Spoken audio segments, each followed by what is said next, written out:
c'est pas grave. Mais vous ferez les premiers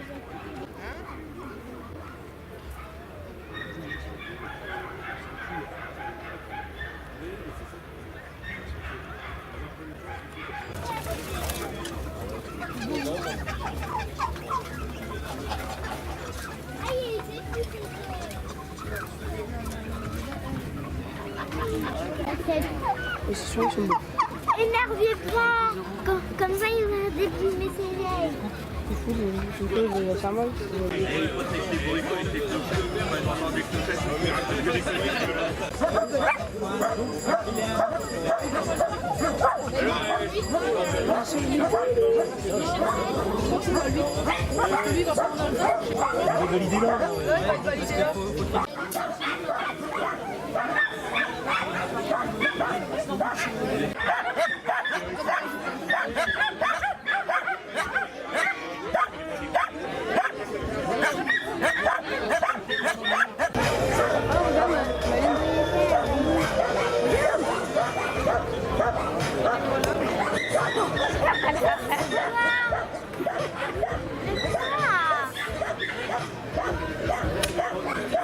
Regarde, elle a fait ça.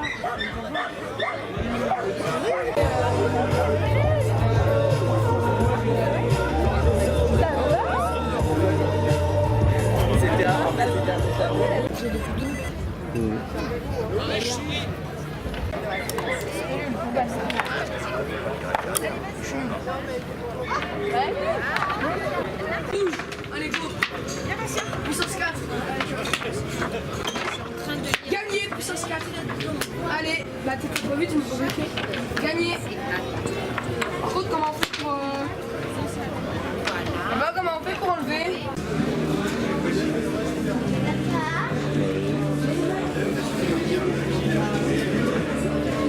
Ouais, regarde.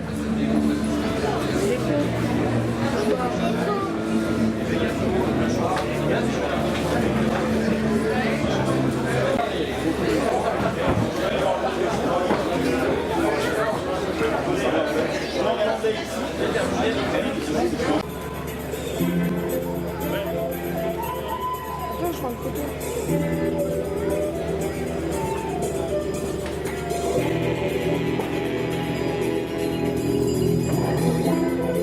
Les empreintes d'animaux dans du plâtre. On laisse sécher quoi, une heure environ, le temps d'aller faire un tour France. Et je vous rappelle que si le ballon rouge, le fameux ballon rouge, vous voyez en levant la tête, eh bien on est juste en... Eh bien de venir tenter votre chance avec notre grande tombola qui est dotée de nombreux lots. Et encore, il y en a d'autres qui nous entendent, magnifique, on fait des photos extraordinaires. Mais tu vas en parler beaucoup mieux que moi, je te sais. Dans Belsomme à venir visiter notre belle réserve, donc Belsomme Grand Lavier, juste à la les oreilles de cochon, enfin voilà, de quoi se restaurer, de passer un bon moment.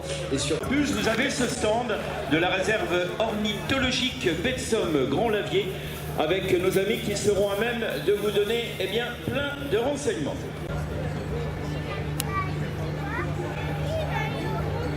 Mais je vois pas. Joignez auprès de la fédération des fédération régionale. Vous avez plein de cadeaux qui ne sont pas encore sortis, qui peuvent à tout moment arriver dans votre sac. Le déban.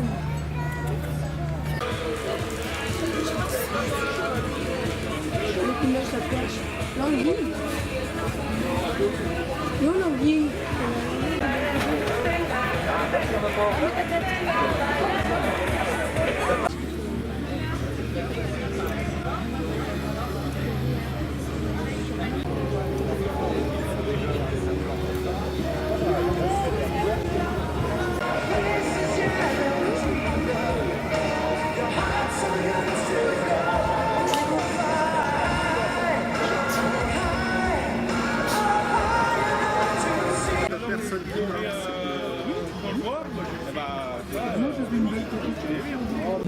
Très importante, de plusieurs mètres, et d'avoir un numéro à sa marque de manière très précise.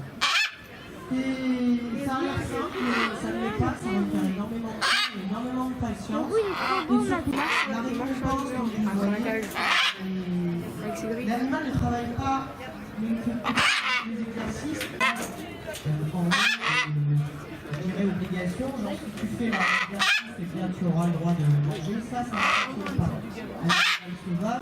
La nourriture est utilisée uniquement en termes de, je dirais, de friandise, de récompense. C'est un échange, un partage. L'utilisation rien d'intéressant. C'est la même chose pour nos chiens et nos chiens. Exactement la même chose. Travailler sur la confiance, sur le respect mutuel, c'est l'essence même de cette philosophie. Et c'est valable pour vos chiens et chats, à plus forte raison pour les animaux sauvages, d'autant plus que, encore une fois, n'oubliez pas que leur spécificité n'est pas de servir l'homme. En aucun cas, ils n'ont été créés pour ça. Ils deviennent assez cabots et ils font leur star. Donc il y a tout un processus de préparation qui comprend Julia Lerner, qui est une biche-élave, qui est la plus grande biche de taille, qui est un super qualité. Georges, bonjour Georges. Georges ici est hip-hop. Profitez-en pour observer la dynamique. L'allée avec un dos plutôt rond. Et c'est pas une histoire de poids, hein, même si Georges est costaud. Vous avez regardé la ligne de gauche, le sanglier chez le rat qui est là devant. Vous observez deux bosses, vous voyez en quelque sorte. Et ça, c'est porte cette année, porte 13, comme une deuxième tête. Et le tout dernier qui s'appelle Chambord, qui met tardivement début août. Qui était relativement jeune, mais qui était déjà mature, et nous avions une action, je ne sais pas si pour ceux qui ont vu le film, où il y a une scène de chasse et le sanglier dévalait la montagne. Il y avait une course sur 200 mètres, et nous ne pouvions en aucun cas utiliser de nid d'enclos, on ne pouvait absolument pas sécuriser, puisque nous a permis de pouvoir effectivement faire partir hip-hop d'un bout de la montagne et l'appeler. Donc Lisa trace la voie, Lisa elle court devant tout le monde, elle est jeune, elle est dynamique, elle a pris le relais. Hein? Et elle court devant les animaux. Voilà, ça y est, elle est partie. Elle court devant les animaux et on est, voyez, toujours dans le positif. Voilà, toujours dans la dynamique, toujours dans le positif, toujours sur un en avant. On ne les pousse pas, on les accompagne, on les invite à nous suivre. Donc on est toujours dans la rigolade. On ne se prend pas au sérieux, mais c'est comme ça que ça fonctionne le mieux. Et donc pour en revenir à la montagne et hip-hop, eh bien Lisa a fait le trajet, elle est partie en courant, c'était un peu scabreux. Et hip-hop a été lâché ensuite et elle est partie en courant rejoindre Lisa, mais non pas dans la contrainte, dans le jeu. Et à l'image, vous avez ensuite, il y avait quand même 52 rabatteurs, des faux rabatteurs, enfin des rabatteurs quand même, qui étaient derrière, et tous les animaux fuyaient devant les chasseurs.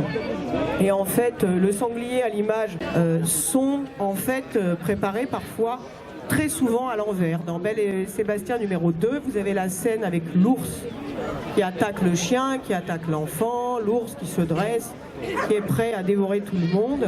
Et en fait, l'ours il se met debout et il ouvre la bouche très grande en montrant ses dents parce qu'il attend sa fraise tagada qui est au bout d'un stick. Et c'est toute la magie de notre métier, c'est d'utiliser, si vous voulez, plein de petits trucs et des conduites.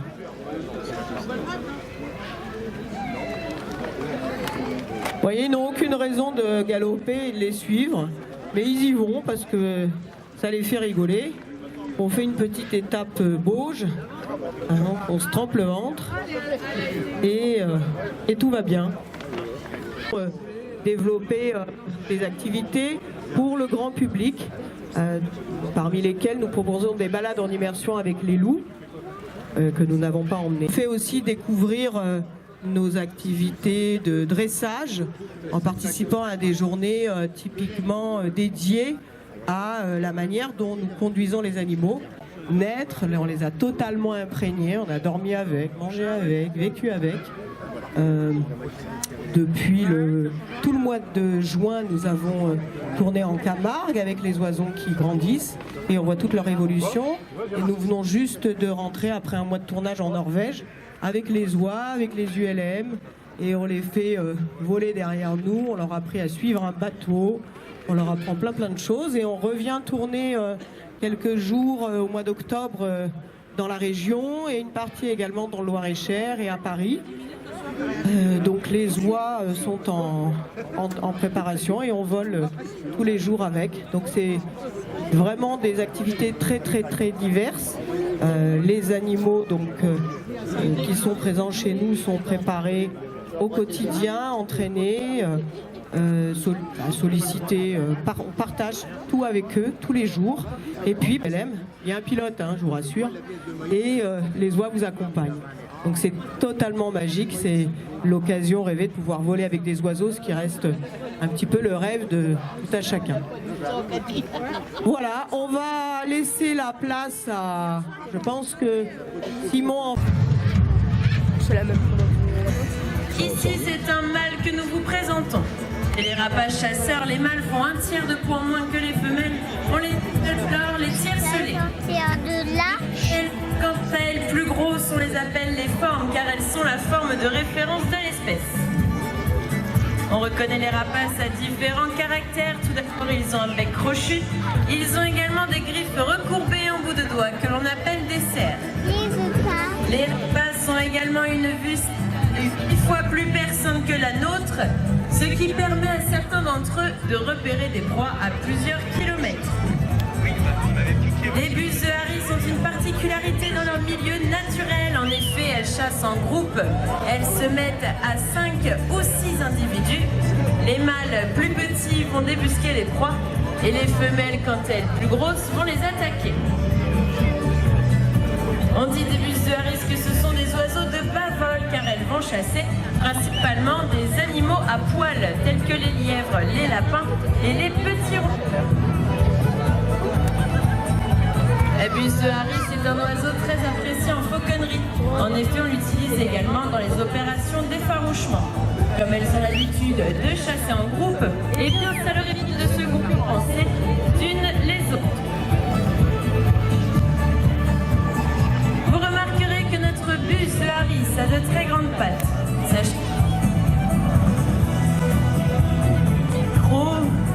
Si c'est revenu.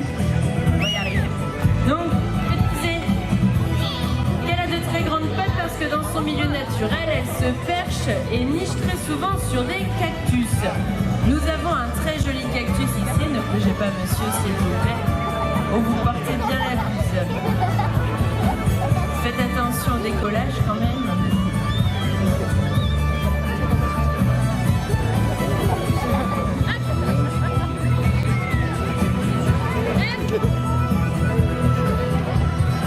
Vous remarquerez également que notre buse a une longue queue. Et cette longue queue, on appelle ça un balai en fauconnerie. Ça leur sert de gouvernail et ça leur permet de faire de brusques changements de direction pour leur proie. Et c'est Young, notre buse de Harris, qui a ouvert ce spectacle.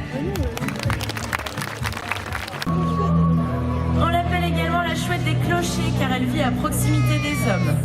En effet, on la retrouve très souvent dans les clochers d'église, dans les fermes, dans les granges ou dans les maisons en ruine.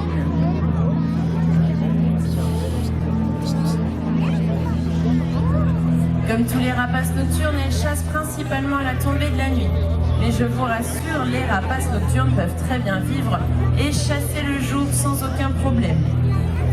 Ils chassent la nuit parce qu'ils ont une vue extraordinaire par faible luminosité. Et surtout une ouïe fantastique qui leur permet d'entendre son et ultrasons émis par les petits rongeurs.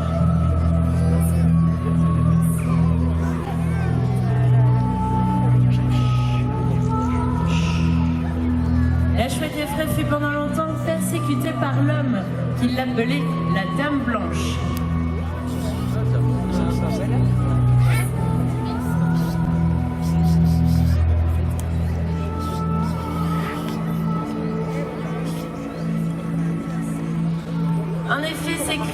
Pourtant, son masque facial blanc et son vol fantomatique effrayaient les paysans qui l'ont pendant longtemps crucifié sur les portes des granges pour, disait-on, conjurer le mauvais sort. Mais il ne se doutait certainement pas que ces 12 oiseaux inoffensifs et grands mangeurs de petits rongeurs étaient en fait les meilleurs défenseurs de leur culture. Aujourd'hui, je vous rassure, elles sont totalement protégées dans des pays.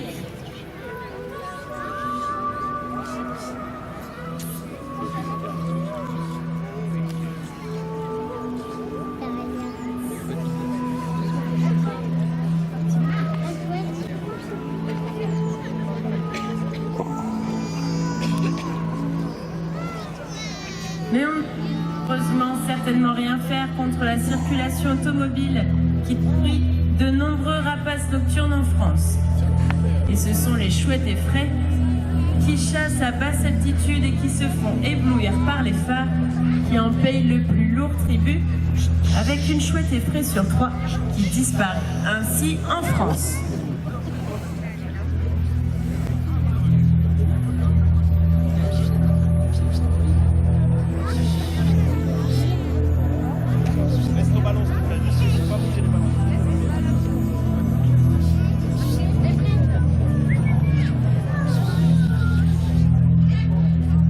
Pas décidé.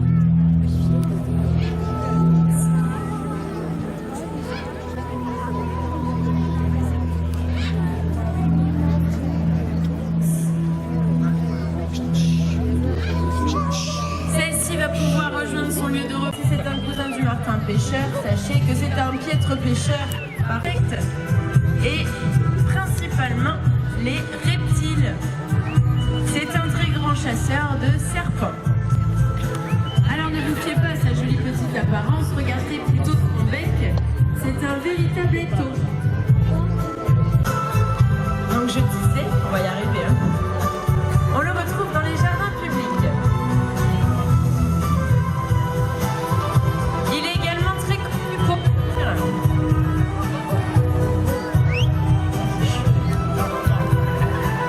Il est également connu pour venir voler les merguez sur les barbecues.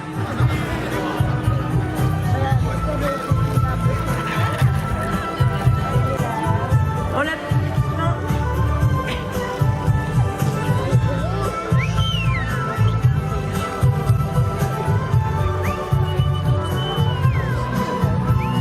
On l'appelle également Jean le rieur car son chant ressemble à un rire humain. Elle s'y accrochait. Bah moi j'attendais. Alors vous remarquerez que notre vautour a la tête bien rose, tout sandwich, etc. car c'est un sacré voleur.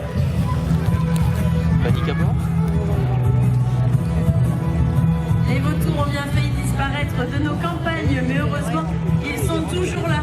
Ils évitent ainsi la prolifération des maladies.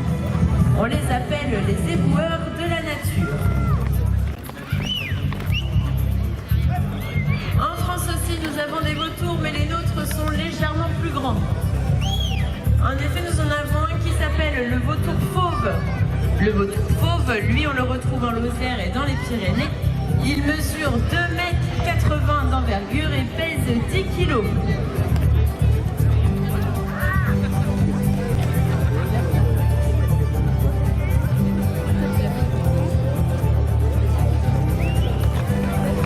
Sachez que... Alors ici, nous vous présentons un aigle. Celui-ci nous vient d'Asie. On l'appelle l'aigle des steppes.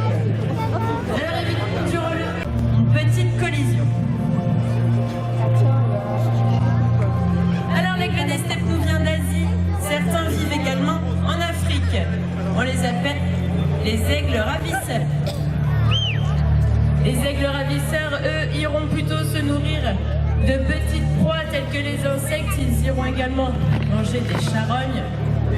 Et ils iront surtout voler les proies des autres prédateurs, d'où leur nom de ravisseurs.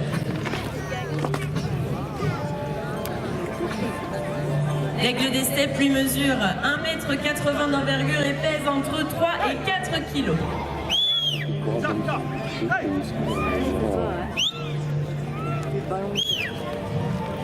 Et c'est avec notre jolie Tsarka que se termine notre speech. J'espère que ça vous a plu. Merci à tous et merci. Nous vous proposons de nous retrouver tout à l'heure à 14h45 pour un autre spectacle. En attendant, nous vous souhaitons une agréable journée ici à Compiègne. C'est un modèle très sportif qui correspond parfaitement aux exigences de la chasse moderne. Mesdames, merci. Les biotopes dans lesquels il est utilisé. Le poil ras certainement a été obtenu par un croisement entre un chien courant hongrois et un chien jaune qui provenait de Turquie. Quant au poil dur, eh bien, vous voyez qu'il y a certaines ressemblances avec notamment le dratar, puisqu'il semblerait que le poil dur ait été obtenu avec le croisement d'un Vizsla poil ras et d'un dratar. Merci monsieur.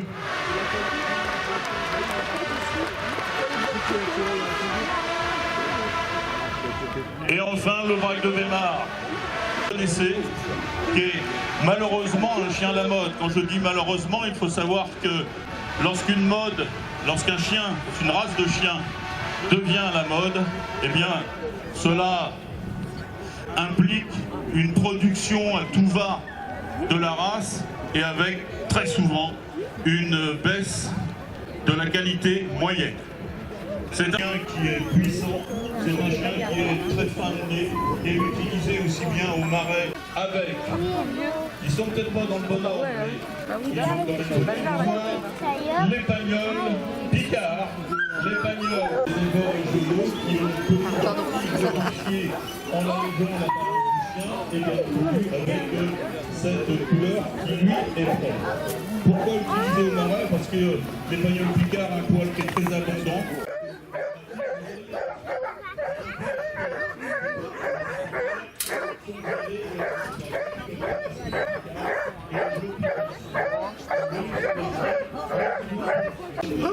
Et utiliser un petit peu certains radars sur des tâches tout à fait multiples. Il y a des épreuves complètes pour eux. On remporte le radar, on travaille. Monsieur qui s'appelle M. Cortal, M. Cortal était hollandais. Son élevage était en Allemagne. C'est un chien qui, en présence du gibier, contrairement à d'autres races qui s'appellent l'Oxocat. Il va approcher avec prudence la nation. Ils sont tout blancs. Et la pigmentation arrive ensuite après la naissance. Donc vous avez le bichon Cortal. Et si vous avez porté tous les choses comme on l'indique, dans les voitures, eh bien c'est un chien d'origine. Mais pourquoi il met les cages les chiens?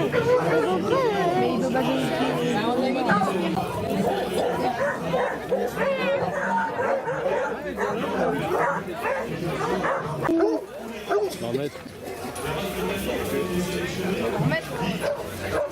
attends, il va pas faire en anglais. Les petits chiens, venez.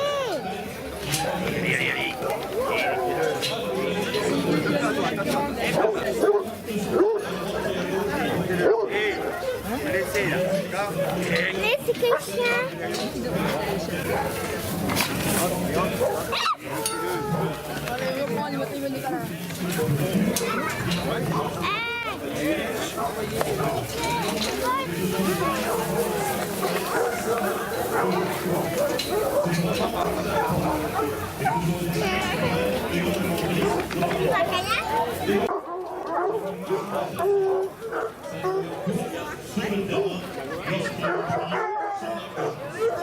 Et son arrêt, c'est comme un coup de fouet.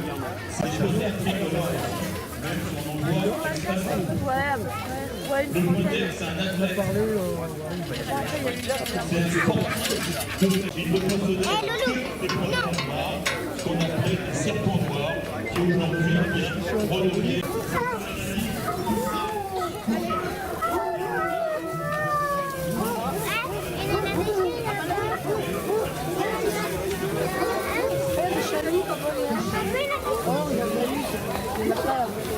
Ah, il faut mettre le mancher. Attends,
Allez, ça va, leader.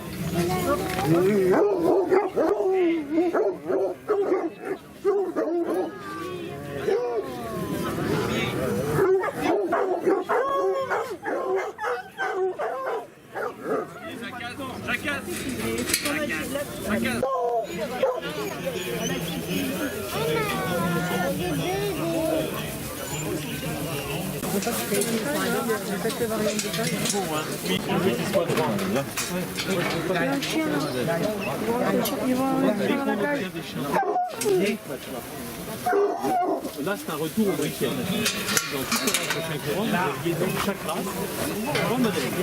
La selle, la cueillette, le chien d'or.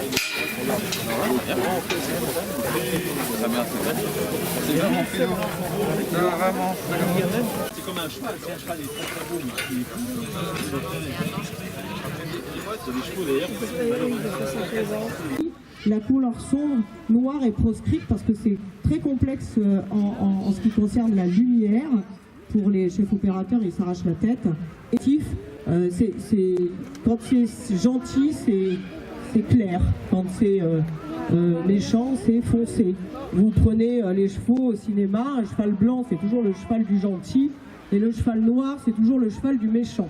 Je ne sais pas si vous avez déjà vu ça, à part des personnages emblématiques tels que Zorro, mais le reste du temps, c'est toujours dans cet esprit-là, avec un bouquet de fleurs.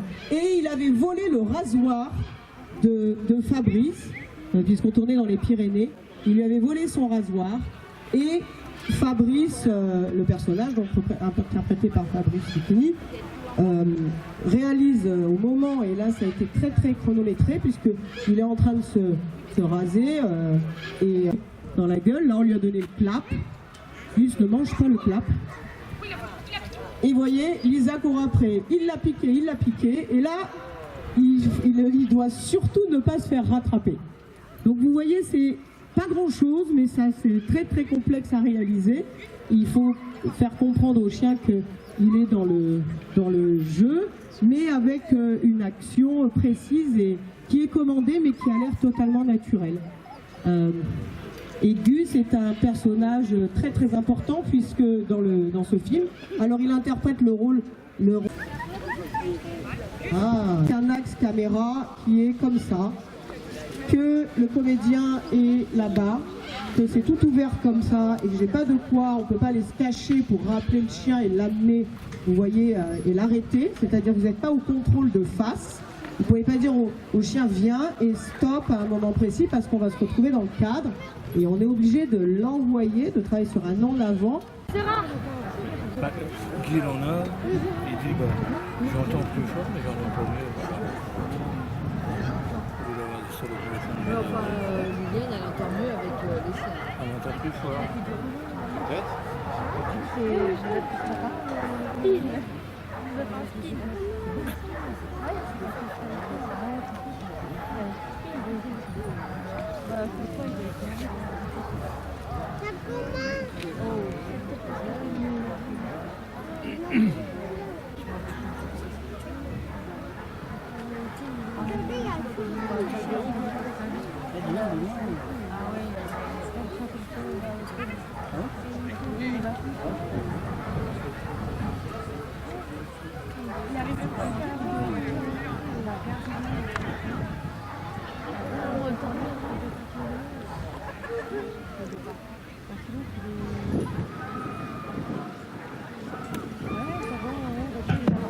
Premier concurrent, Thomas Petit, maître d'équipage du rallye Val d'Automne.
C'était bien, mais c'était chaud.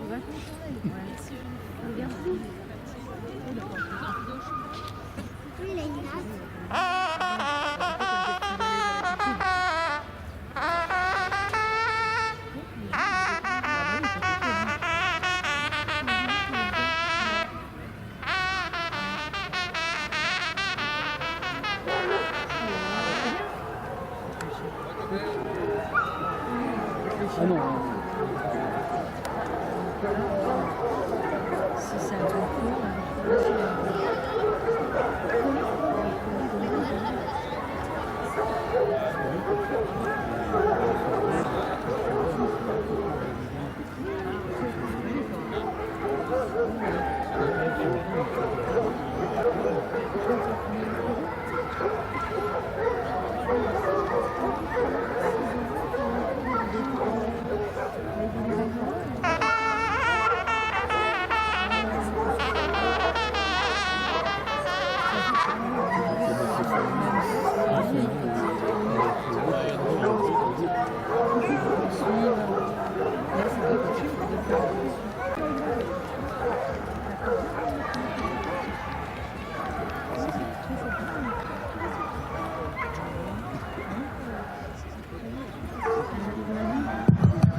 Concurrent suivant, Pierre-Antoine Delahaye, chasse à l'équipage de la Futaie des Amis.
Donc le candidat vient de sonner le départ pour la chasse.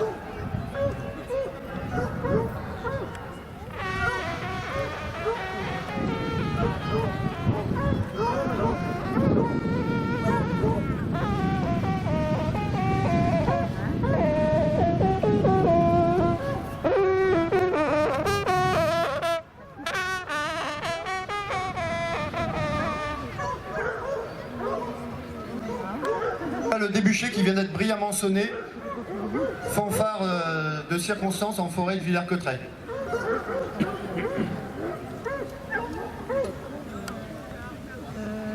on a trouvé. Aujourd'hui, en fait.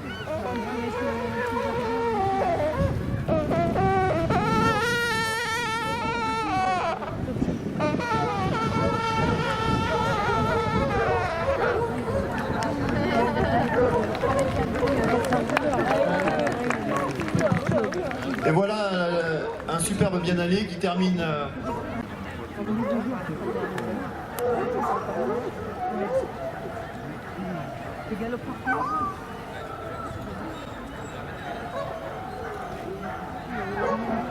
Tout en noir. Se présente sur le ring Jérémy Corroyer, qui chasse à l'équipage de Villers-Cotterêts. Un habitué des concours de trompe.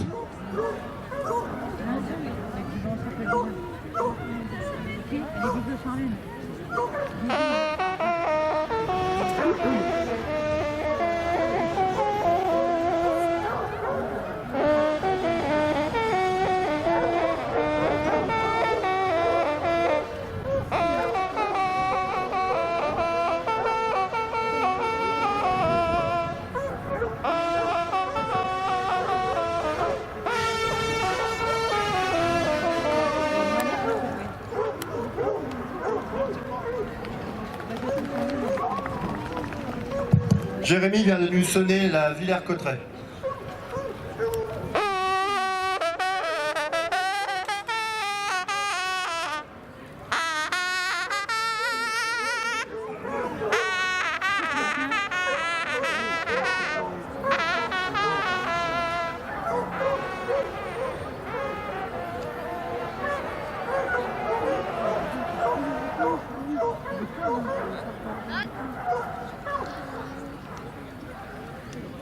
Donc, comme vous le voyez, la difficulté de cette épreuve est de parvenir à sonner malgré le mouvement du cheval.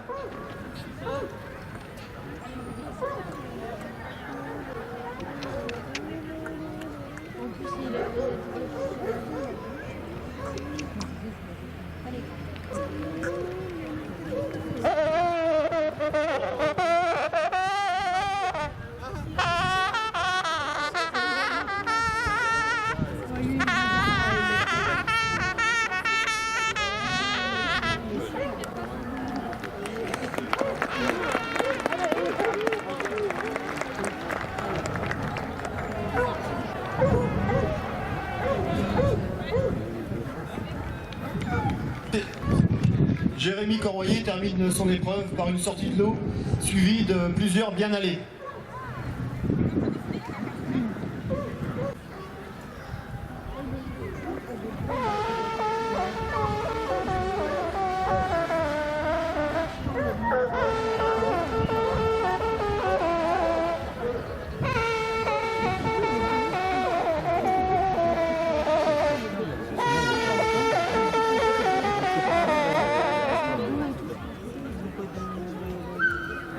Donc Patrick vient de nous interpréter l'appel fanfaré des maîtres.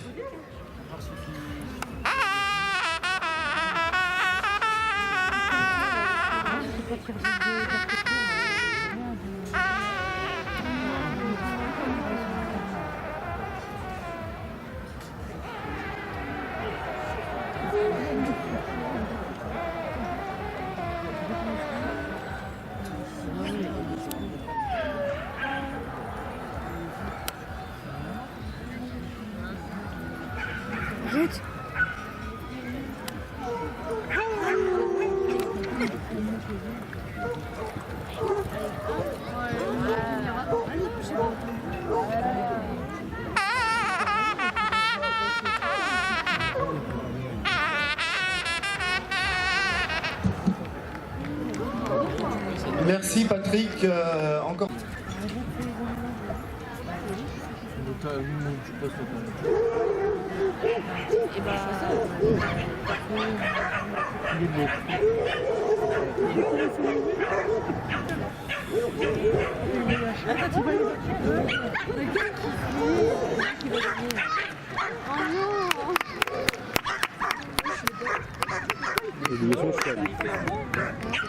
Il est invisible ou quoi?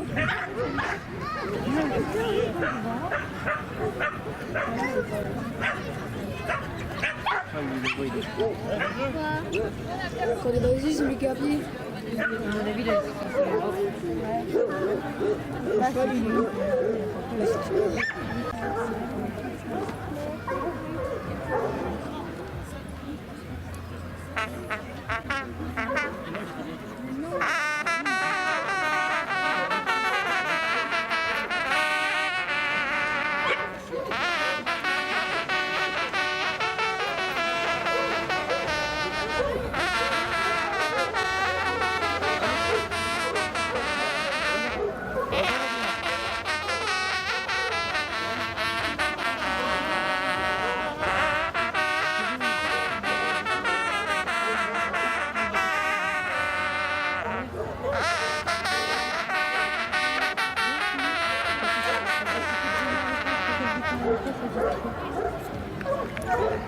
Merci pour cette brillante marche de vénerie.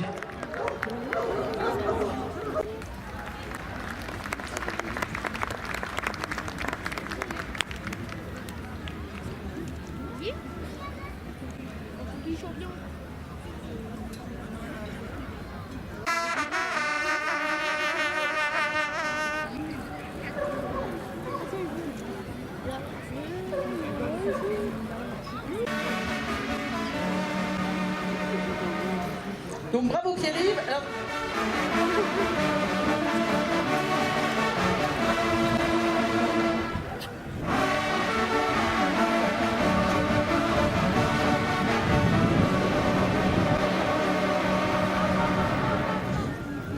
Bravo Pierre-Yves. Donc tu reçois un cadeau de la maison Artumès dirigée par Alain Drache. Également un livre remis par la Société de Vénerie de la chasse à courre composée grâce aux photos de Céline Anaya Gauthier, que je te recommande tout à fait, qui est un remarquable ouvrage, et également un livre de Philippe Véraud offert par Béatrice Véraud. Bravo Pierre-Yves.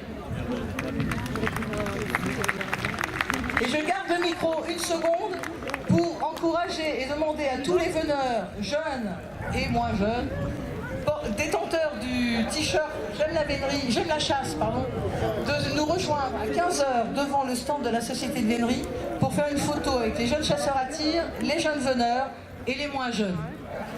Merci à tous.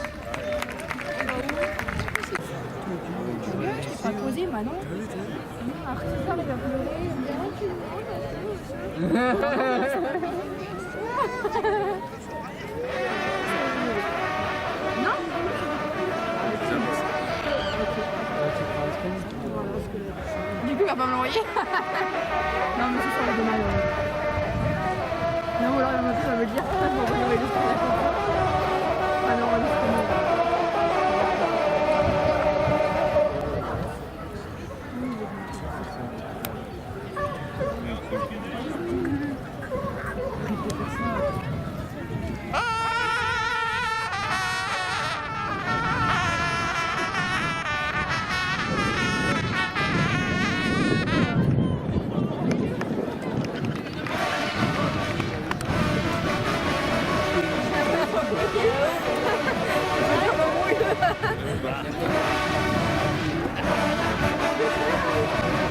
du tout, en réalité, dans le sens où c'est un animal très discret, en toutes circonstances. Celle d'aujourd'hui reste quand même très complexe parce que vous êtes nombreux et c'est très bien. Dans une configuration où il y a beaucoup de... C'est le son qui les dérange le plus en ce qui les concerne. Il faut savoir que mais c'est un bon exercice. La mise en scène d'animaux tels que ceux-ci nécessite une conduite tout en douceur et pour tous, la philosophie de base est respect et patience. Confiance, évidemment, c'est le maître mot, donc confiance mutuelle de leur part et de la nôtre. Hein, ça reste des animaux avec de très fortes personnalités, qui ont des grandes dents et qui peuvent... Chiens, généralement, c'est eux qui gagnent. Donc, au cinéma, un blaireau, comme tous les animaux sauvages, qu'est-ce qu'il doit effectuer? Basiquement, simplement, ça le conduit, donc c'est plus, je vous dis encore une fois, ça voit très très mal. Le stick, au bout duquel elle a un petit morceau de poulet, et elle l'amène à ce qu'on appelle la marque. Là, il sait que une fois les pattes sur le petit morceau de bois, il doit rester immobile et il attend la récompense. Encore une fois, la récompense n'est c'est un petit bonbon, hein, c'est pas du tout sa motivation première. Voilà. Donc voilà comment on obtient le regard d'un blaireau statique face à une caméra. Bien évidemment, avec de l'entraînement et en situation de répétition concrète, on prend de la distote.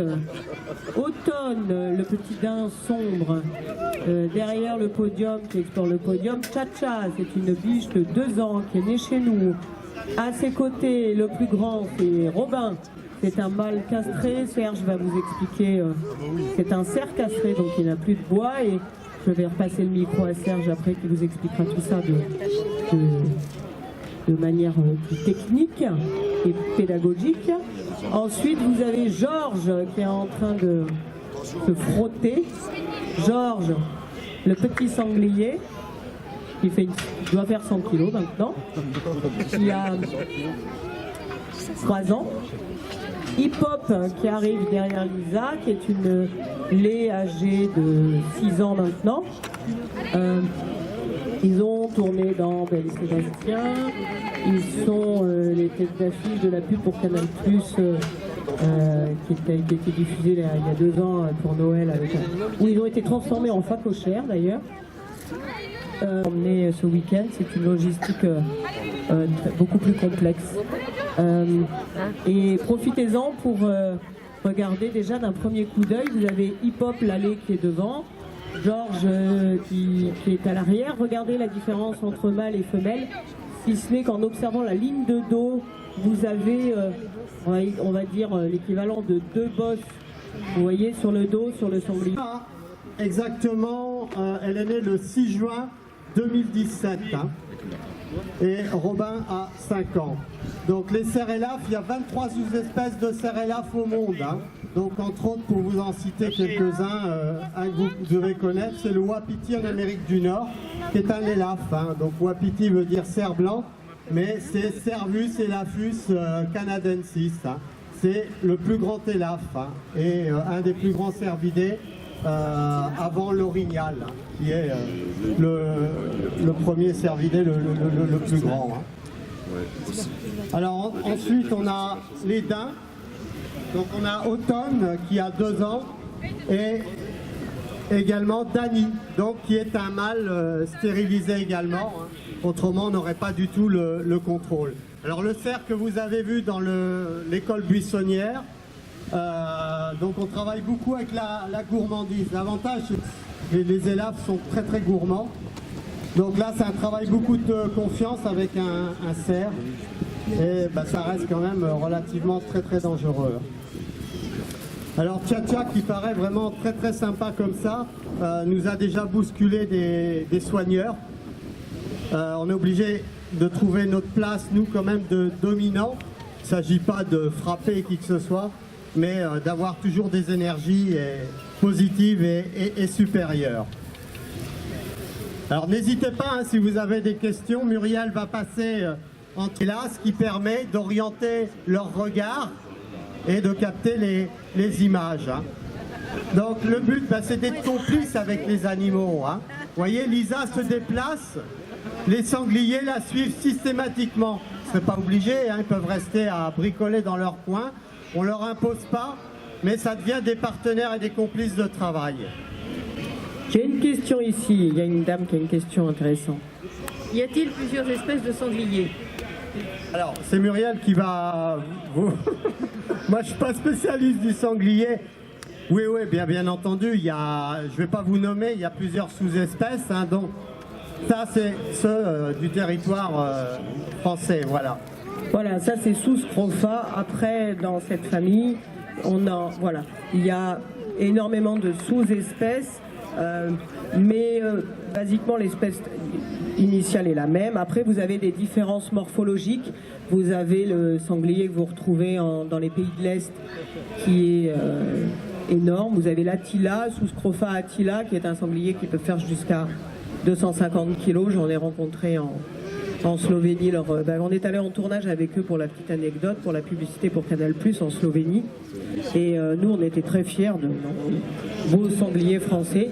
Et on m'a invité à aller visiter le zoo. Et il y avait un qui n'est pas un représentant classique de nos forêts françaises. C'est un vrai cerf de cinéma, entre guillemets, et qui est âgé maintenant de 8 ans, qui porte 20. Il faut le savoir, on entend beaucoup de choses. Vous savez, on a développé une activité chez nous, dans le cadre de sur notre site, un concept que l'on a appelé Rendez-vous en terre animale et que nous avons mis en place pour être vraiment dans le partage et pour pouvoir un peu répondre à une demande du grand public qui avait envie, comme si de rien n'était, quoi, à moins de rester en planque dans la forêt et autres. Donc on s'aperçoit qu'il y a réellement un manque d'un peu d'endroits, autant à la montagne qu'à la mer. Ils nagent merveilleusement bien, ils s'adaptent à toute situation. Les a en forêt de Fontainebleau, on les a en bord de ville, peut-être que vous en avez aussi ici dans la région. Enfin voilà, on connaît la capacité d'adaptation du sanglier, donc il s'adapte aussi très très bien au canapé, mais petit bébé deviendra gros et c'est malheureusement pas fait pour vivre dans le cadre d'une vie de famille. Voilà. Alors prochainement, en fin d'année, il y a un film qui va sortir qui va s'appeler Un homme pressé. C'est avec Fabrice Lucchini, Laila Bekti et Julia, qui est là, qui a un peu plus d'1 an, a joué son premier rôle à 6 semaines. Elle est née le 6 juillet, le 15 juillet, avec son sac à dos sur la route de Compostelle et en marchant sur une berge, qu'est-ce qu'il voit? Un fanse noyé. Hein. Donc un fanse noyé dans la nature, c'est très très rare à part dans un courant. Hein. Et là, il enlève son sac à dos et il saute à l'eau.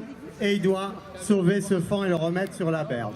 Donc bien entendu, il a sa doublure et Lisa qui était en apnée sous l'eau à retenir notre faon et moi qui faisais les actions de main pour le remettre sur la berge. Alors je vais vous donner quand même, parce qu'il ne vous dit pas tout. Donc Lisa, mais il fallait qu'elle soit à un moment immobile et qu'elle fasse semblant de se noyer, donc il faut qu'elle ait les pattes un peu comme ça, vous voyez, le truc assez improbable. Et donc, Fabrice Lucchini, même pas en rêve, il allait descendre dans l'eau pour aller chercher le fond. Donc c'est Serge qui a doublé Fabrice. On a beaucoup ri. Donc Serge se précipite dans l'eau pour sauver le fond. Il y a Robin qui fait la maman, la biche, sur notre temps à inventer des choses... plein de petites tricheries comme ça, mais l'idée c'est d'obtenir l'action en ayant les animaux dans le confort le plus total et qui rigolent, qui trouvent ça sympa et qui puissent le faire et le refaire, parce que c'est pas le tout de le faire une fois, il faut le refaire plusieurs fois. Donc si vous faites dans la contrainte et si l'animal est inquiet, il va le faire une fois et vous n'allez pas le refaire 10 fois. Donc quand vous voyez le cerf dans l'école buissonnière qui court et qui a les chiens et la meute derrière lui, alors il faut savoir qu'à aucun moment il a été en contact avec les chiens et la meute. Ça c'est une technique de cinéma que l'on appelle la double passe, qui consiste à d'abord filmer le cerf qui court et ensuite on sort le cerf de l'enclos et on filme dans le même axe les chiens et les chevaux qui sont au ballot avec ce cerf au milieu, et les images ont été ensuite superposées. Mais le cerf en fait il était en train gentiment d'attendre que les pommes arrivent en faisant des mouvements de tête comme ça, les chiens en faisant les andouilles, et tout ça a été remonté et ça marque que vous regardez bien l'expression du cerf, son œil, et vous verrez qu'à aucun moment il a l'œil blanc qui sort des orbites et qu'il est à aucun moment, lui il est tout content, il galope. Mais ça, il faut connaître pour aller chercher.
Attention, faut se bouger les doigts.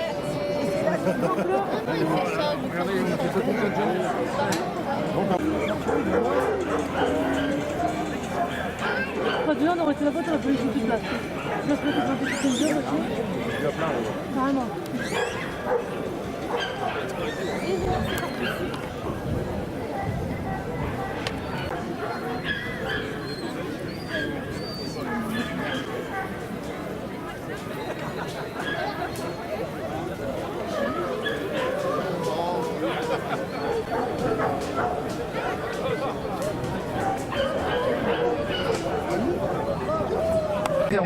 Plusieurs siècles avant Jésus-Christ, la tradition a été maintenue par les équipages de vénerie sous terre avant de gagner l'ensemble à la vénerie.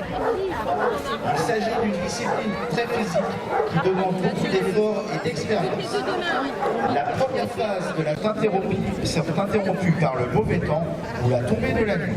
Le renard ou le blaireau ont gagné la partie. Il ne reste plus qu'à sonner la retraite. En général, la chasse sous terre du renard est moins fine et naturelle. La pratique du déterrage est réglementée par un arrêté ministériel 18 mars 1982, au terme duquel les déterreurs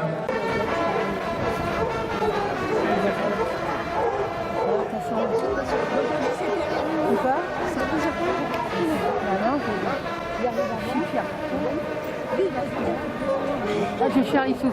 Les meutes doivent être une équipe soudée, composée d'éléments fins-nés, endurants, rapides, bien gangrenés, travailleurs et capables de distinguer le change. En constatant que le chien n'est jamais aussi doux bien. Laissons-nous bercer par le maîtrise merveilleux, sous les ambassadeurs de la richesse. On me dit, ça les rappelle.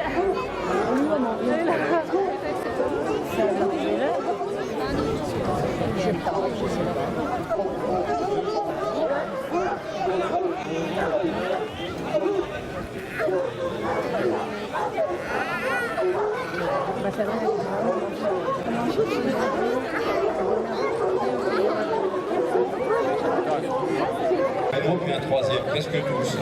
Nous sommes à Paris et attendons de voir gicler Jeannot. Mais patatras, les chiens poussent un magnifique dragon, 150 kg. Ils dévalent la côte et foncent dans notre direction. Tous aux abris, heureusement. Je suis parti parce que nous sommes regardés. On se précipite pour arrêter les chiens en pur, soigne, les 2 mètres arrivent, on la côte et arrête les coupables qui se feront tirer des dévals. Maintenant on se calme, on va chasser le lapin. Merci, on trompe de sonner la fanfare du lapin.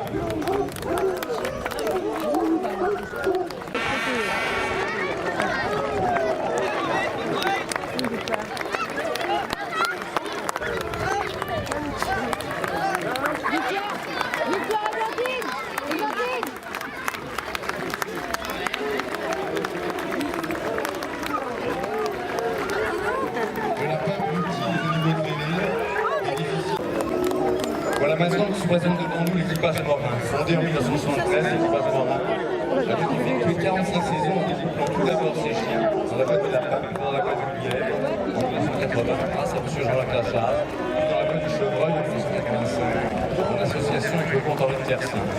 L'équipage Morin est donc le plus ancien équipage de lapin en exercice depuis la brigade. En 2003, M. Morin a repassé le fond de Bretagne aux origines précieuses. De nombreuses anecdotes ont pu prouver la vie de cet équipage, comme la chasse du fameux lapin volant du mercredi 7 février 2017. Après une demi-heure de chasse sur la ligne de Brésil, le lapin de chasse débute dans les labos pour retourner dans sa carène d'attaque où les bassets restera introuvable. Finalement, après avoir recoupé les chiens, M. Morin, son compagnon de chasse, sonneront la fanfare des honneurs pour rendre hommage à ce lapin extraordinaire. L'équipage familial, l'équipage Morin, est toujours placé sous le fouet de son fondateur, M. Jean-Charles Morin, assisté de son épouse et ses filles, et quelques fidèles amis. La tenue d'équipage est grise, redingote ou gilet en le côté, le ton sur la culotte est blanche, surtout à Valache. Je pense qu'il va sonner avec si les troupes connaissent la Morin qui la sonne, autrement je leur laisse le choix de la fanfare qui va nous interpréter. Mais M. Morin va nous entonner sa fanfare.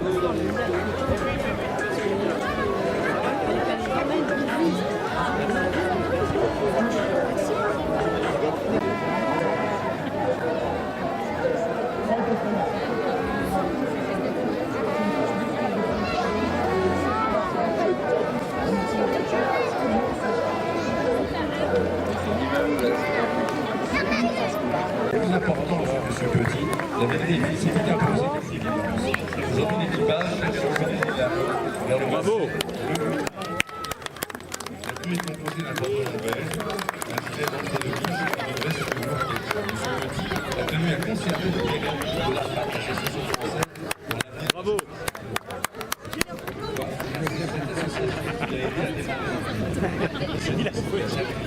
Petit.com.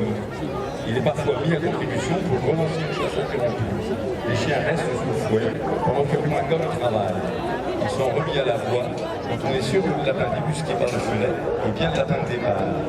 Ce qui n'est pas toujours facile à déterminer. L'équipage souhaite faire découvrir cette chasse au plus grand nombre et est prêt à accueillir tous les suiveurs intéressés. Il suffit de contacter.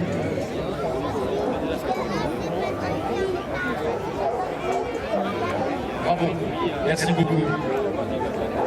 En taille du lapin transformation au lièvre, avec l'équipage de Haut-Valois. L'équipage de Haut-Valois est créé en 2013. Il découvre dans la voie du lièvre sur invitation. Société de chasse communale privée, en France, en Champagne-Ardenne.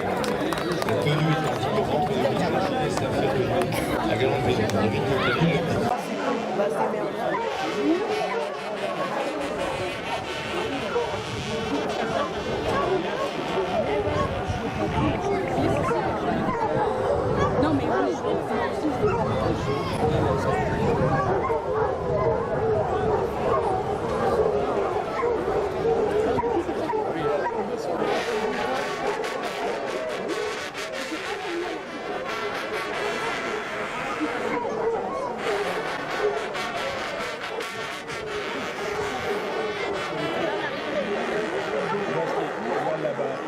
D'équipage. Il s'approche, il vient. Il va tout d'un coup, il va appeler ses chiens et les chiens vont partir d'un seul coup vers lui. Regarde, tu vois, hop, il les rameute au fouet, ils sont aux ordres. Merci Yannick pour cette jolie présentation. Ouais, extra. Je présente maintenant l'équipage de Vendie. L'équipage de Vendie, c'est l'histoire d'un groupe de 10 amis, tous passionnés par la vénérie. Ils se remettent aux ordres, sont sous le fouet. C'est presque un pléonasme. Bravo. Suiveurs, fidèles, les différents équipages locaux décident à leur tour de passer de spectateur à acteur pour faire perdurer.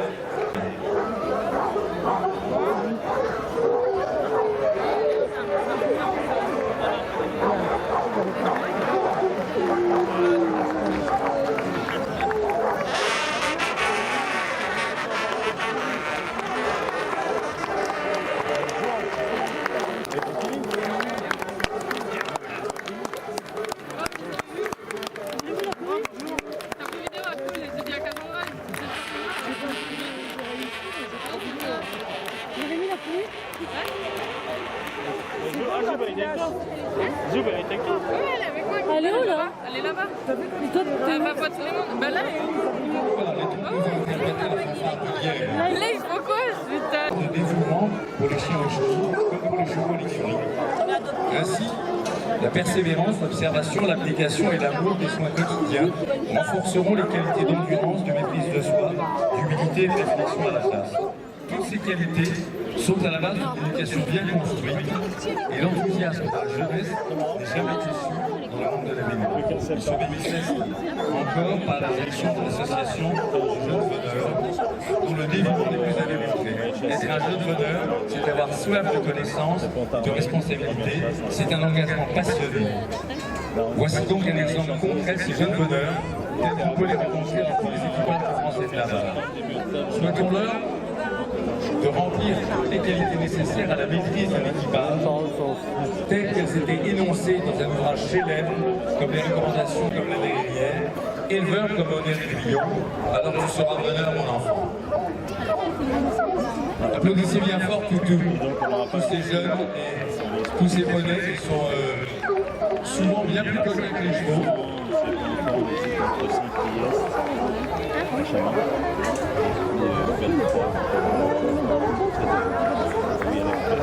Merci aux trompes dédiées cette présentation.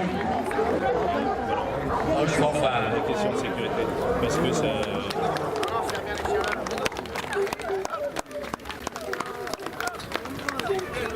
Bravo mon Jean.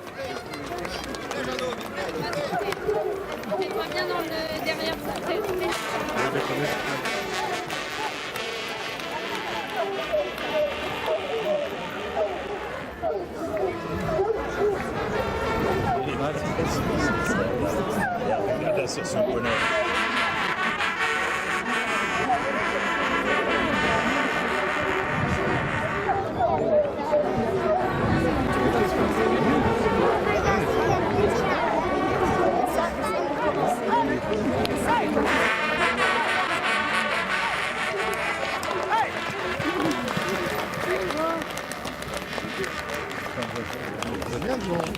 Bravo, merci beaucoup.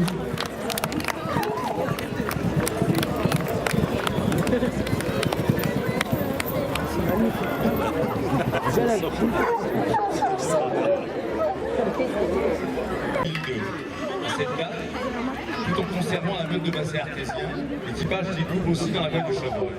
En 2004, le rallye des passions, 7 fameux de bassin artésien au rallye courte patte de chasse que le lapin, pour se consacrer uniquement à la vénérie du Chevreuil avec une meute de 70 poids de vin et Black and Tan. L'équipage découpe les mercredis et dimanches dans la forêt d'Amiens de Retz. Il a fait sur invitation. Il a fêté ses 20 ans d'existence en octobre 2016 et c'est le 11 novembre de la même année que l'équipage a pris sur 250 Chevreuil. Son chenil était initialement situé à la limite du printemps d'Amboise. En 2013, l'organisation décide de se rapprocher de son territoire de chasse et implante son chenil et ses activités policières des forêts de la Plaine à Javache sur la commune de Fabre. La meute est servie par les chiens montés Alexandre Boulard pour débucher. Les maîtres de l'équipage sont aussi Madame Sébastien Vermeer. La création compte aujourd'hui une quarantaine de membres, dont un grand nombre est à cheval. La tenue est bleu marine, apparemment vieux rose, le gilet est vieux rose avec garde vénérie. La devise de l'équipage est sagesse et folie. Sa fanfare, la réhabilitation de la Java. L'équipage organise régulièrement des journées de découverte de la vénérie pour les jeunes et leurs parents. Sur le connaître les traditions de l'élevage de ce mode de chasse séculaire qui appartient à notre patrimoine commun. Passion pompeuse de la passion.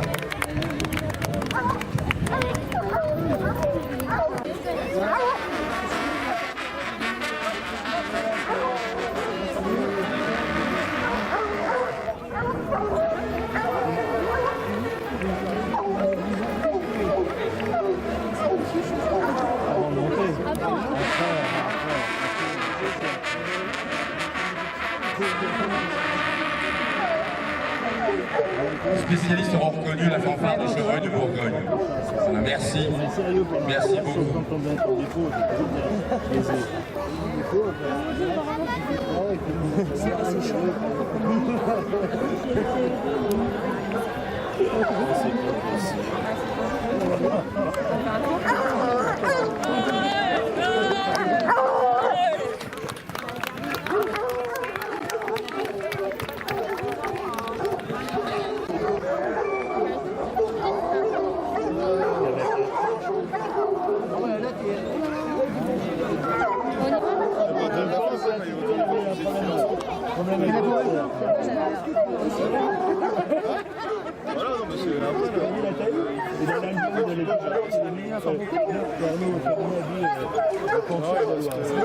Le nomade là.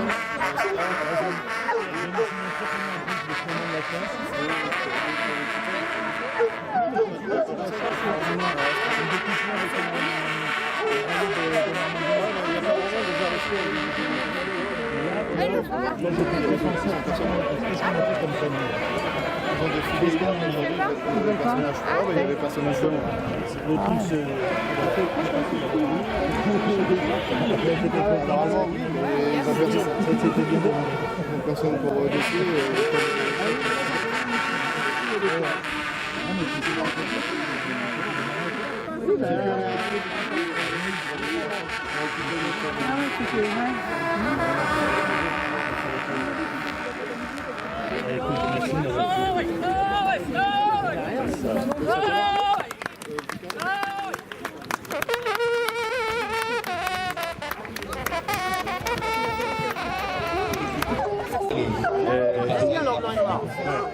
J'aime bien le piqueux qui est en rouge comme ça. Moi j'aime bien, j'adore leur chien. Ah oui, oui. J'adore les blancs et noirs. Ah, moi j'adore. Ah ouais. Une histoire. Caroline Vernet, chasse avec les blancs et noirs. C'est Gascon ça, c'est pas Oui, c'est Gascon. C'est Gascon. Gascon. Oh, c'est des bonnes choses. Moi j'aime. Ouais, c'est actuel, dans sa forme actuelle, en 1864 à Régis, on chasse sur une très vaste étendue des Ardennes belges. L'équipage se comprend alors deux meutes, l'une qui chasse en main 3 fois par semaine, l'autre chasse le lièvre également 3 fois par semaine. L'une est composée des Foxhounds et l'autre de Harrier. En 1994, le changement de biotope, amené par l'extension des résidus et la disparition des failles, impacte la population de lièvres et amène l'équipage à abandonner les lièvres pour le chevreuil. La meute évolue progressivement vers les Anglo-Poitevins.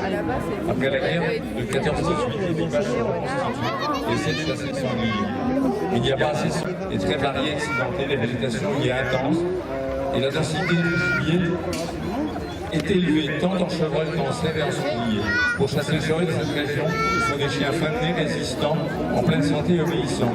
Pour arriver à ceux-ci, les chiens sont sortis très régulièrement dans la fourrière. L'équipage chasse 2 fois par semaine en général, avec environ 25 chiens. La pluie est bleue, avec le col rouge pour le maître d'équipage, les autres équipages le savent. C'est inversé pour les hommes. Le gilet qui se porte dessous de la tenue est jaune. Vous imaginez que cette tenue est parfaite pour affronter l'hiver, la pluie, mais pas nécessairement très agréable pendant la cabine. La fanfare de l'équipage est la Dérissem, Ralifiel le Sable, que vont nous sonner les trous. Merci beaucoup. Ça marche tout à fait sur la batterie, dans un stade. La résonance est...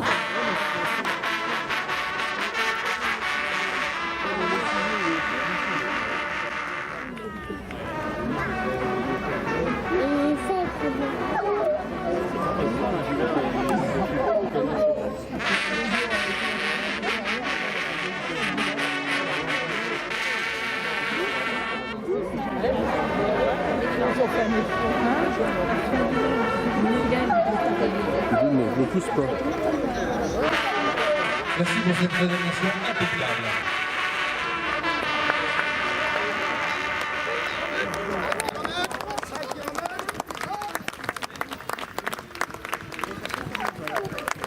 Hervé?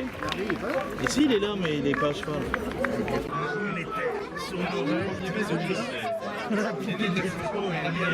Au bout d'un moment, il s'est calmé et tout, mais après, à un moment, j'étais pas très bien. Le rallye Alaska, l'équipage monté en 1973, le premier cheval, était situé Villa d'Alaska à Paris, dans le 14e arrondissement de Paris. 14e arrondissement. Il a d'abord chassé le lièvre, dans le Valois-sur-Sommet, puis le chevreuil en forêt d'Est. Le rallye Tissier, c'est l'équipage monté en 2010, à la suite de l'équipage du Petit Matin, au premier de lièvre. Il prend le nom d'un quartier de la forêt d'Est, jouxant sur le chemin et créé en Valois. Dans une période de fiançailles de 3 saisons, le mariage est prononcé à la corbeille des mariés en trône. Un nouveau nom arrive à l'automne, une nouvelle tenue, grise, avec chien et femmes d'enfeuillement. Un nouveau bouton qui représente un chien traversant les Prenez place. Il conserve la ligne de vie sur la Alaska. 2 fanfares. L'équipage conserve les fanfares des 2 équipages fondateurs de la Alaska.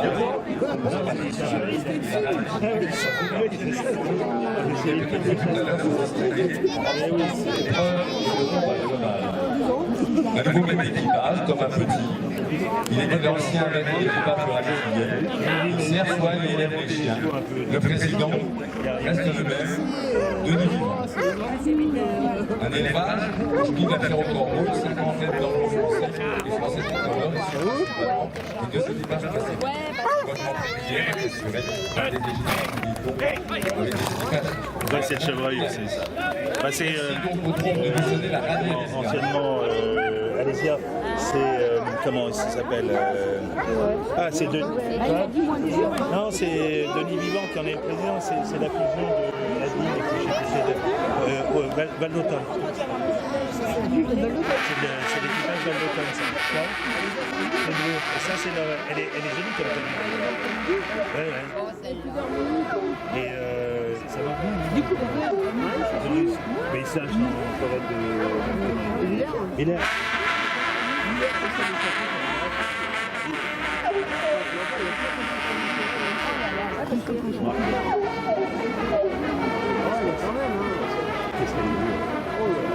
T'as pas passé des chevaux? Ah bon?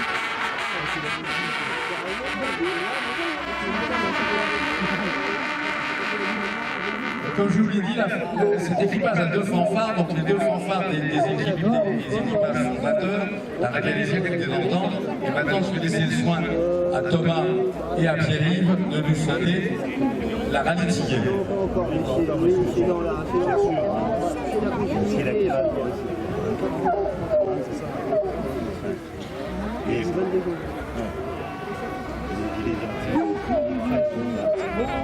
Quelqu'un d'extra.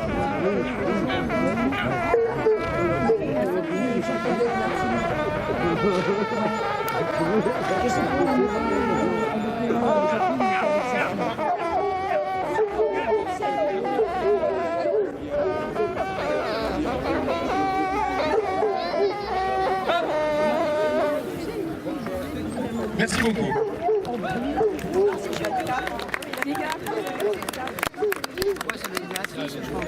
Non, c'est nous, je crois. Non, on ouvre le cerf. Ah oui, mais il y a encore Béatrice. Pas notre tenue. C'est pas nous, ça. Il se gourre, là. Monsieur Jean-Jacques Lachasse. C'est pas nous, c'est pas le Trois-Forêts. C'est pas nous. Allez prendre le micro, allez prendre le micro. Non, mais là, il a fait une erreur, là. Vous avez peut-être bu un peu trop de champagne. Oui, c'est possible. Hein. Alors, heureusement, merci, la communication est parfaite. Voilà. Et je suis renseigné pour savoir si vous voudrez défiler. On m'a dit non, pas du tout. Personne ne défile, les choses sont même pas là. Voilà, même vous voudrez défiler, il n'y a pas de problème. Donc, on va faire un petit passage par sanglier. Voilà. Donc, c'est pas le.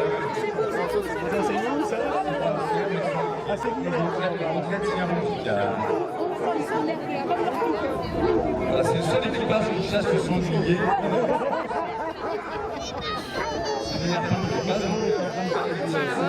On était considéré que c'était quand même une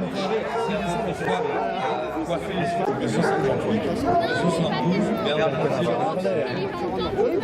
Après avoir été dirigé par M. Moisard, Soubadou, voilà, le choix du portrait est repris par M. Bernard Poitiers. Il y a une dizaine d'années, très décideur d'association, le président M. Thibault Bélier, M. Bélier, qui succède à Super Excel, président depuis 1983. Il compte une trentaine de membres de tous âges.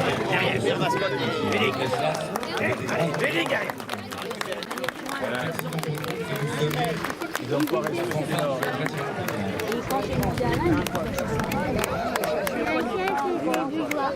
Ouais.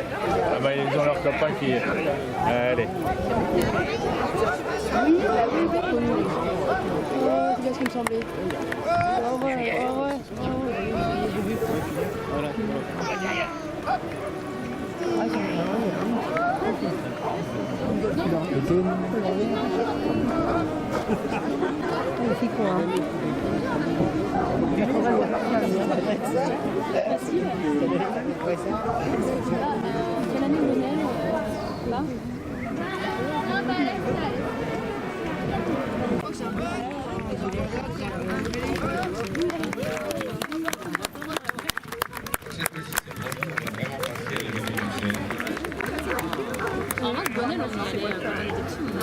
Mais elles ne discutaient pas.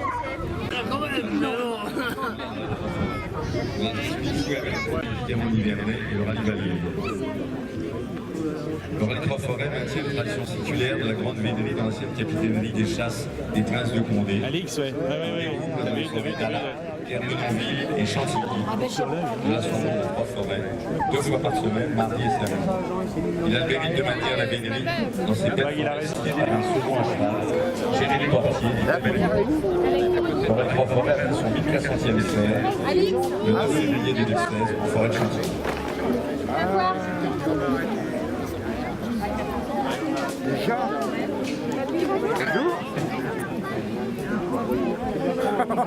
C'est Bertrand, ouais.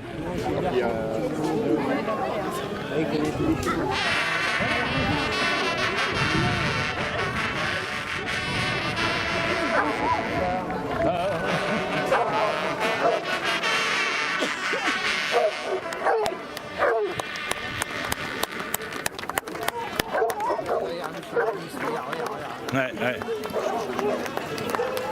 Du coup, il excite tous les autres, t'as vu? C'est bien que les gens se mettent effectivement. t'as vu comment il sait que malgré tout, hein, tu peux pas l'argent.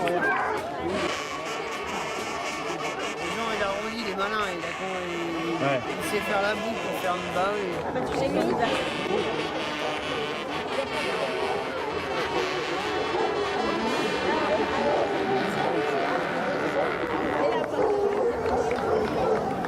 Ah, t'as vu, on a une bonne homogénéité effectivement de taille. Hein. Ouais, ouais. C'est homogène. Hein. Ouais.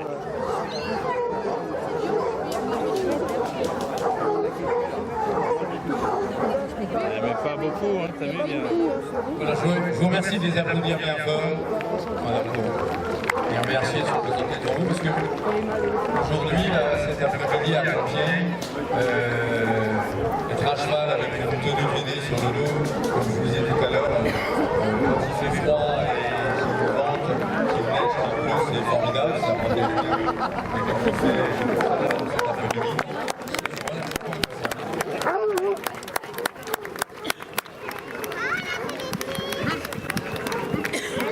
Voilà. Je suis un carreau de bravo. Bon. Moi, je crois qu'il devait un bout à Maurice. Quelle trompe, lui. C'est la meilleure trompe. T'as vu, il a peur, il a essayé. Regarde le cheval de Maurice. Regarde le cheval de Maurice qui fait des refus. Oh là. 44 ans, c'est chaque. Bah oui, oui.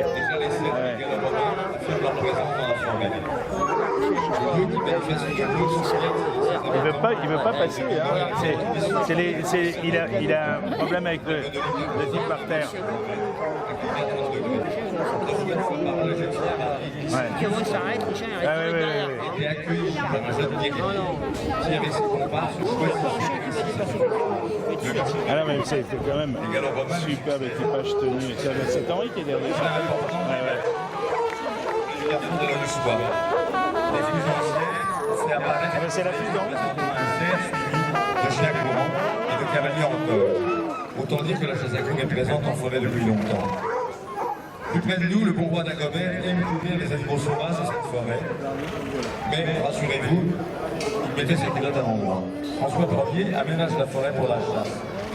Il ouvre les principaux axes et carrefours dans les toiles, il construit de grands petits parcs, ainsi que le Smoïd Château dans sa connaissance, reste un exemple architectural qui est plus fort de son époque. Là, ça peut pas Le royal, la forêt devient gracière lorsque Louis XIV en fait don à son frère le duc d'Orléans. C'est tricolore qui m'a la finesse du nez, du poil de main, à la réputation du fonctionnaire anglais. Ces chiens sont parfaitement adaptés aux terrains difficiles et aux chasses dures et longues propres au massif. Souhaitons à ce magnifique équipage de passer encore longtemps en forêt Villers-Cotterêts et de maintenir ainsi un succès public.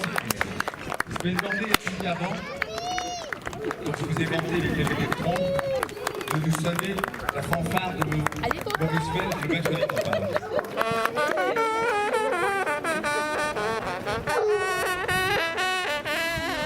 Ah vas-y, t'as raison, c'est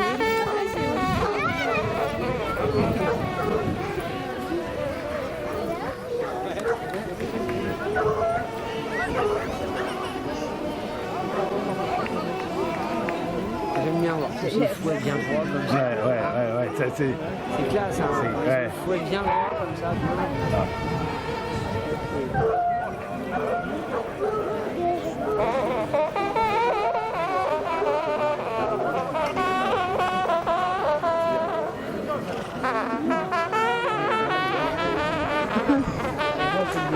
Il a toujours un chat qui est à part en fait. Bravo, merci beaucoup. Maintenant les trompes vont nous sonner la Villers-Cotterêts. La brigade de la Villers-Cotterêts. Merci.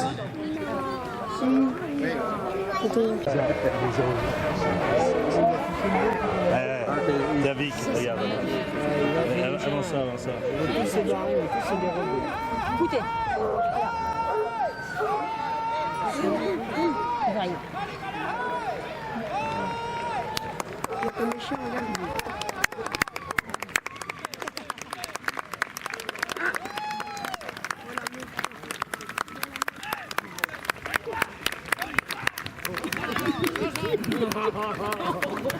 Merci beaucoup et merci de vos applaudissements chaleureux.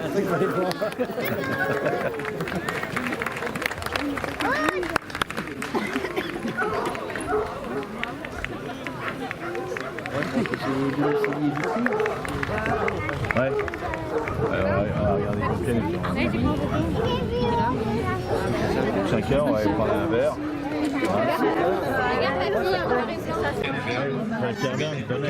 Jusqu'à la création de son municipal. Son territoire est animal défini par des groupes sous invitation dans les forêts de l'ouest de la France et donc dans la révolution en 1936. Il y a Saint-Gobain comme l'équipage reprend la forêt de Saint-Gobain. Devant le peu d'animaux présents sur le territoire, le ralliement continue ses déplacements en forêt de Bercy, de Sillé-Guillaume, d'Orléans, de Fontainebleau et de Villers-Cotterêts. C'est vraiment, il est bien nommé le ralliement, c'est vraiment ça. Pendant la Deuxième Guerre, les chiens sont hébergés au chenil de Monsieur Coubet à Villers-Cotterêts. Après la guerre, l'équipage s'établit définitivement à Saint-Gobain et le chenil à Follombray chez Monsieur Antoine Belge, associé à Monsieur Pierre Verne et sous la présidence de Monsieur Henri Turquin. La forêt n'étant pas vive en animaux, quelques cerfs sont adoptés à Chambord pour être remis en Saint-Gobain. On pourrait citer le cas de M. Paul Desbordes qui repeupla son territoire avec des cerfs repris d'Europe centrale après la guerre de 1914-18. Ce sont ces cerfs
Merci pour cette belle présentation.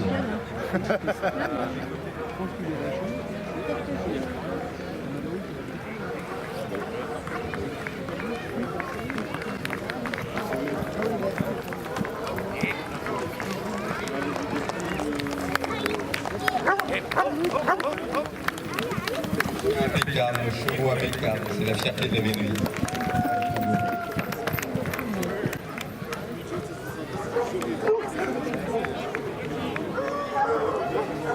De Napoléon, ça devait quand même être sympa. Partir de la petite maison au bout, là-bas. Aller jusqu'au Beaumont. Hein. Ah, t'arrives là, il y avait un cerf, t'attaquais, tu faisais le tour, tu revenais, tu prenais l'âge, et là, t'étais à la maison. Ah, c'est sympa d'aller jusqu'au Beaumont aussi. Ah bah, un petit peu. Ouais, clairement. T'attaquais là, il y avait beaucoup par ici. Il y avait un bon bouquet, tu avais embûché un peu cerf le matin.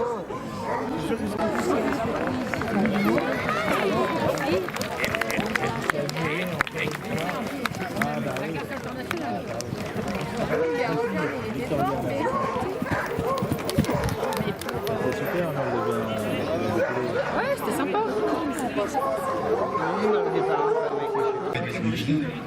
Par sa beauté et sa diversité, elle attira depuis des lustres nos rois et nos empereurs passionnés de chasse à courre. De François Ier à Napoléon III, ils aménagent ce biotope forestier exceptionnel en l'assainissant par l'aménagement de rues et la construction de nombreux ponts, et aussi en perçant plus de 1200 routes cavalières.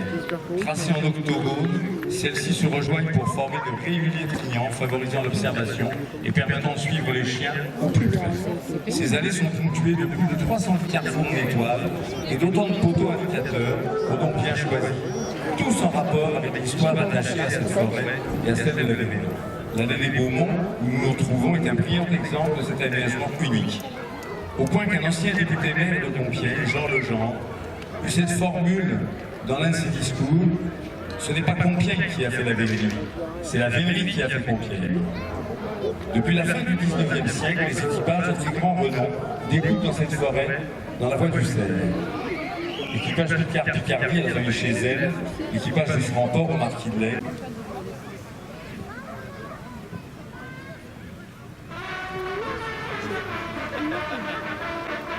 Papa, c'est pas fini.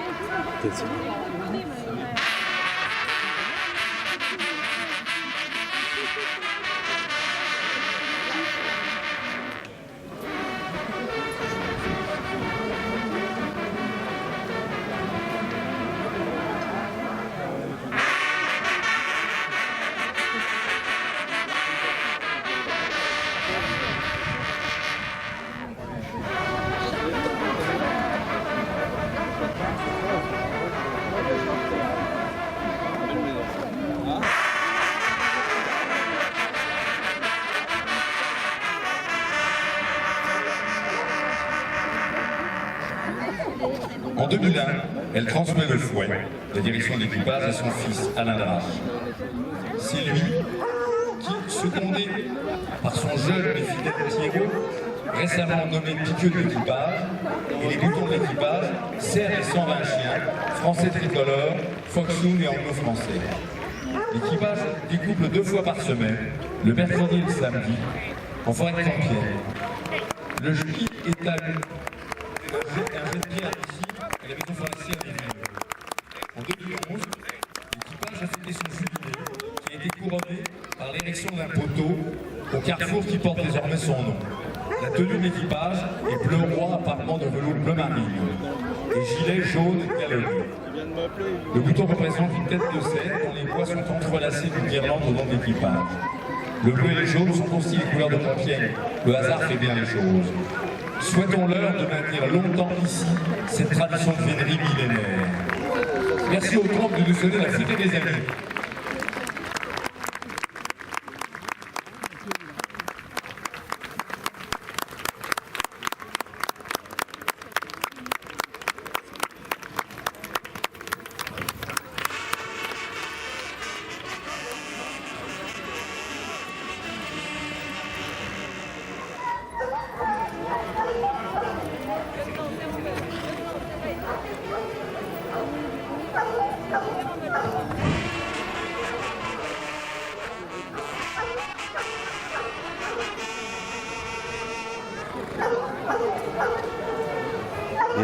Bien.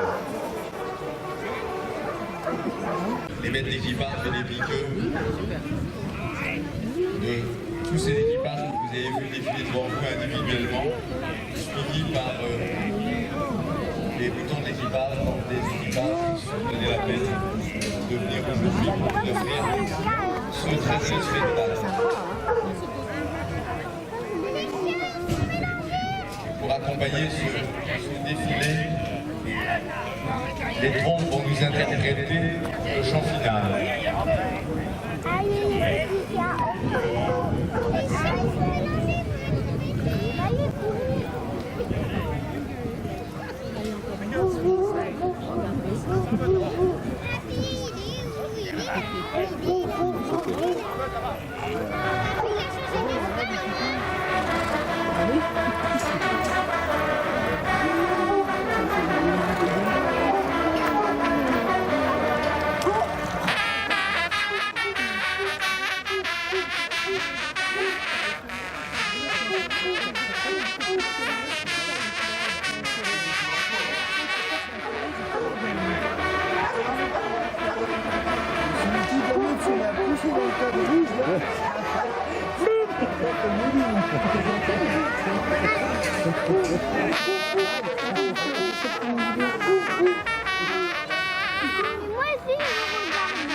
Avec le terrain, avec les dévers.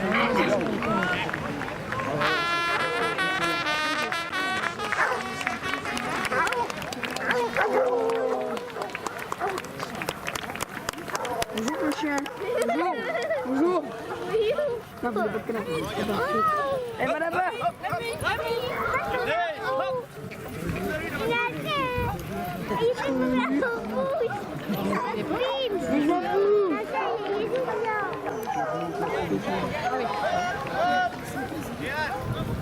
C'est vrai.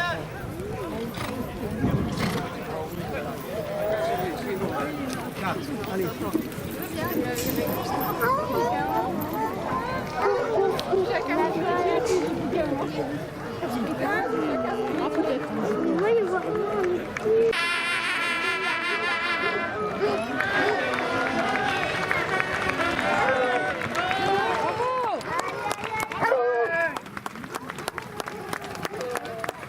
Les connaisseurs auront sûrement reconnu la Compiègne.